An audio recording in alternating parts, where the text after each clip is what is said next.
Here's my plan to stop the chemical, physical, and emotional mutilation of our youth.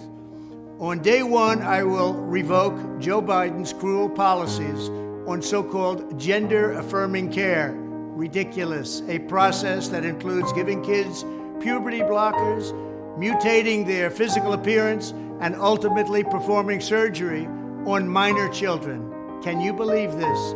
I will sign a new executive order instructing every federal agency to cease all programs that promote the concept of sex and gender transition at any age. I will then ask Congress to permanently stop federal taxpayer dollars from being used to promote or pay for these procedures and pass a law prohibiting child sexual mutilation in all 50 states. It'll go very quickly.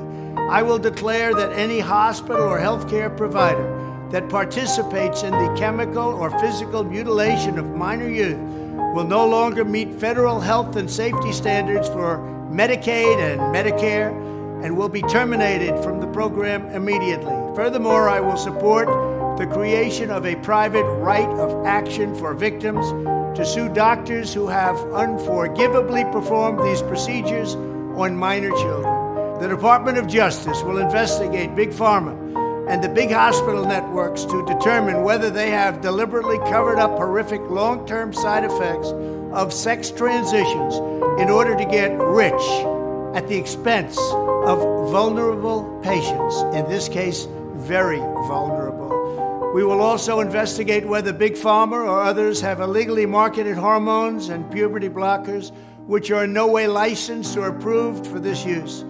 My Department of Education will inform states and school districts that if any teacher or school official suggests to a child that they could be trapped in the wrong body, they will be faced with severe consequences, including potential civil rights violations for sex discrimination and the elimination of federal funding. As part of our new credentialing body for teachers, we will promote positive education about the nuclear family, the roles of mothers and fathers, and celebrating rather than erasing the things that make men and women different and unique. I will ask Congress to pass a bill establishing that the only genders recognized by the United States government are male and female, and they are assigned at birth. The bill will also make clear that Title IX prohibits men from participating in women's sports, and we will protect the rights of parents from being forced to allow their minor child to assume a gender which is new and an identity without the parents' consent. The identity will not be new, and it will not be without parental consent.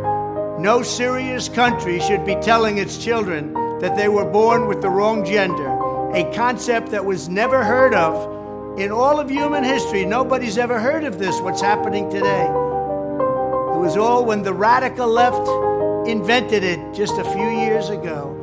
Under my leadership, this madness will end. Thank you very much.